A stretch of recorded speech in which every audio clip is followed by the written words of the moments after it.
Oh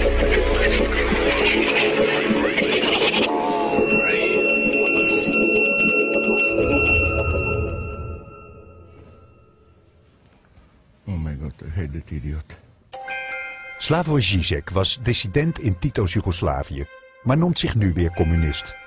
De Sloveense filosoof en psychoanalyticus schreef de afgelopen decennia ruim 50 boeken en werd populair door een eindeloze reeks even inspirerende als provocerende publieke optredens.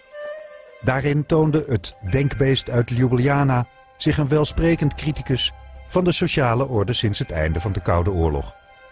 Via het beeld confronteren we hem met de tegenlichtthema's van 2010. De economische crisis in Crisis als Kans, energie en ecologie, exit Afghanistan en crisis in de democratie.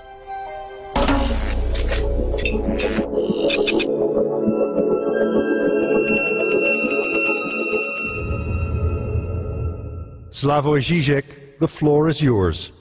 Any preliminary comments? Yeah, I like this idea that you will bombard me with images from reality. Images are the true reality today, I claim. We cannot simply say discard the images and you see reality. If we discard the images, nothing remains, just some pure abstraction. Images are reality for us today.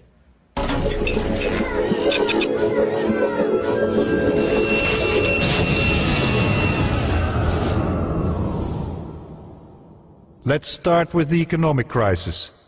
Jim Rogers is an investor who made millions on the American market before he moved to Singapore. Here's his diagnosis of our economical perils. Had capitalism been allowed to work, we wouldn't be in this situation now. If back in 1994 or 1998 people had been allowed to collapse, we wouldn't have had the prosperity we had in the early part of this decade. On the other hand, we wouldn't have the collapse that we have now. We had an artificial prosperity. Now we're having an artificial decline, if you will. That's government interference. That's not capitalism that caused that. There are 300 million Americans who are now having to pay for the million financial people in the financial district and say the other 10 million who did foolish things. I mean, that's absurd. It's not the way the system's supposed to, the way the system's supposed to work. Incompetent people fail. Competent people come along, take over their assets, reorganize, and the system starts over. It's called creative destruction. It's a capitalist kind of thing.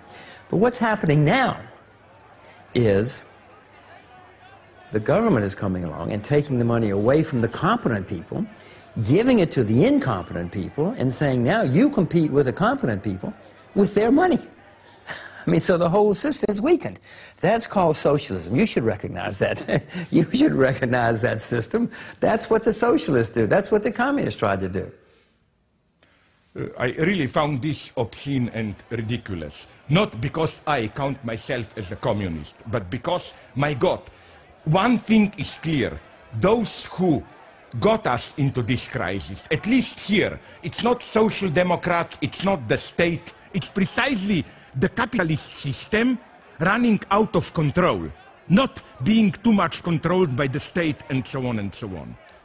This is what I find problematic here. Namely, from my communist youth, I remember how the communists, when things obviously didn't function in communist regimes, they reasoned exactly in the same way. They said, no, no, no, this is not the crisis of the communist system, it's because we were not pure enough as communists. We had too much, we allowed too many capitalist elements, and so on and so on. Here is the same, this is the fundamentalist answer. You never admit that the system is wrong, you try to put the blame on how we were not faithful enough to the fundamentals of the system. So again, at least one thing we should admit, the crisis that we have now, Greenspan admitted it, my God, is the crisis of liberal capitalism, not the crisis of state intervention or whatever.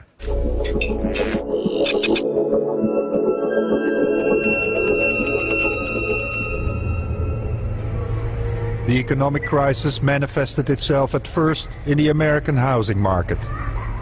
Let's listen to a young American banker whose family bank didn't want to lend to people who couldn't afford the costs. I'd like to say something about what happened to a bank that I think loaned ethically for a long time, which is the bank that my family owned, which in 2002 we weren't doing the kind of loans we're all talking about today. The part of my family that owned the majority of the bank started knocking on the door saying, why aren't we making the kind of money that all the other banks are making? Ironically, by the time they finally fired my dad and approved the sale process, decided to put the bank on sale, the bank was so valuable because we had no bad loans. So then it became a situation where everybody wanted to buy the bank because they needed these quality assets. It's incredibly difficult to operate ethically under the pressure that was created in the last 10 years to make massive amounts of money. So you're trying to do it and you just get sold. I think we do touch here a central problem, which is that in this crisis it is absolutely ridiculous to refer to some ethical values, like even Vatican, the Pope, or some person around the Pope said, this is not the crisis of capitalism, it's the crisis of our values, of our ethics, and so on. No, exactly not. It's the system itself, in its normal functioning, the global capitalist system, which is pushing you towards violating some elementary ethical rules. This is why I was strictly shocked at how that the great swindler Bernard Madoff was elevated into the symbol of this corrupted banking speculator who ruined thousands of people and so on and so on. But my God, it's not his psychology, it's not his personal corruption. Madoff just in a way embodied the system, in the sense that he did maybe a little bit more, in a more radical way than others, where the system was pushing it.